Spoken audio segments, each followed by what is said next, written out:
I'm Allison Walts. I'm the executive chef for the Rosamond Gifford Zoo. We're here with another episode of Cooking with Catz, where we have wild flavors for a worthy cause. And so joining me today is Ted Fox. He's our executive director, and he's going to talk to us a little bit about enrichment while we make some French onion soup. Absolutely. So I know Looking forward to it. You're a little bit of a culinarian too. You and I have swapped some recipes. We have. This is not one of them. This is not one of them. Not one of your favorites, but Nope. it's one of mine. Enrichment has really become a day-to-day term for everybody here at the zoo, all the animal care staff. Which it actually means is bringing out natural behaviors with the animals. Every single one, from the cockroaches and the mealworms that we feed to the birds, every single species here that lives at the zoo is enriched every day. It's about having them do things, have to think about what they're doing, having to think about how they're using their place, and hopefully getting a really good treat, whether it's a smell or whether it's a food. When we're cutting onions for French onion soup, we're gonna julienne them, which is cutting them pole to pole. There you go. And there you go.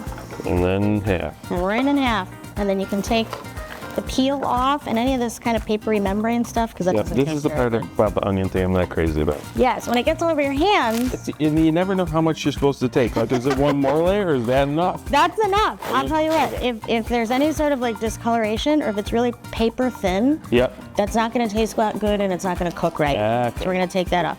Onion is one thing that most animals will not eat. I was gonna say, it's just that they won't, is it bad for them or they just won't They eat just it? don't like it. That's interesting. I love them. My next tattoo is going to be onions.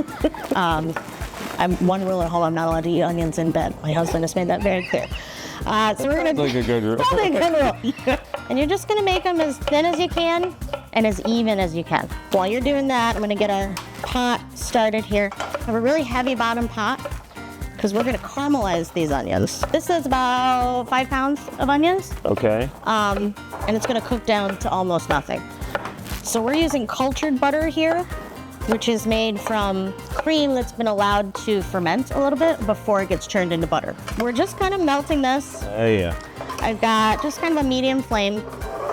So we've got our butter in here, and you can see that it's starting to bubble up a little bit, and that's how I know that it's good to add my onions. So what we're gonna do from this point on, we're gonna caramelize these onions. Any recipe that you read that tells you can caramelize onions in 5 minutes is lying. This is gonna take 45 minutes. Wow. So what I like to do is keep it on a pretty high heat flame at first. I'm also gonna add some seasonings. We've got salt and pepper. This is just some ground thyme and a bay leaf. We're gonna keep it stirring, keep it moving so we don't burn the onions. Once I start to get a little bit of melting going on with the onions, Yep. then I'm gonna turn my heat down, and this is just, again, you just wanna stir it every couple of minutes, keep it moving. We've been cooking these onions for about 45 minutes, and you can tell how much they've cooked down. Yeah. And you're gonna see a little bit of this stuff at the bottom of the pot where it looks like it's burned on. Yep. But that's the flavor. It's called fond, F-O-N-D. At this point, we need to add some flour. The flour is gonna bind around the onions with that butter and turn into a roux, which is gonna thicken our soup just a little bit. Gotcha. So I'm gonna have you add most of that flour. And this is the part where it gets kind of scary. I was gonna say, it this turns is making me nervous about now. It kind of turns into like a paste, and you think, oh my goodness, What have I done? what have I done? You can see it's starting to leave a little bit of a Yep. residue on the Film. bottom, a Yep. little film. And that's how I know that it's time to add our wine. So if I'm using a white wine, I'm gonna use chicken stock.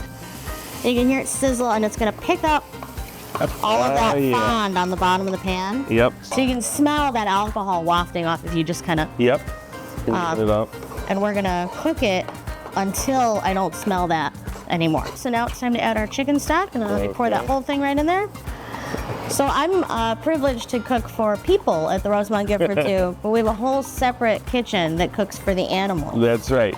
Although I really enjoy being in here and seeing what this is going on, I spent a lot more time in my career in the other kitchen, which is where we make all the animal diets, which It's just amazing. And a lot of time and effort goes in, much like this soup, into the preparation of each animal diet. I mean, when you go by the kitchen and the volunteers are making it or the staff are making it, and there's 100 dishes on the thing, and each with its own recipe, each with its own ingredients. They're much stricter with following a recipe than I am. Yes, very, very much so. Every item is weighed, because if you have a 200-gram maholi, a little maholi, you can't really overfeed that. Exactly. Yeah, that wouldn't be good for it. So it's a lot goes into it, but not unlike what we're doing. There you go. So the best part, in my opinion, of French onion soup is the little crouton and the cheese on top, Gruyere cheese and blue cheese.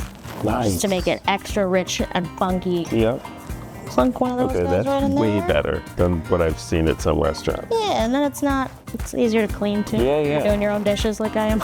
Love it. Pro tip, dunk that crouton right in there. Okay. Cheers. Cheers. Ooh. Okay. It's so sweet. It made me a believer. All right, good. I'm glad. This is really, really good. Well, thanks to everyone who was able to join us at our enrichment-themed pairing dinner. And this has been another episode of Cooking with Catz, where we have wild flavors for a worthy cause. Absolutely. Thank you.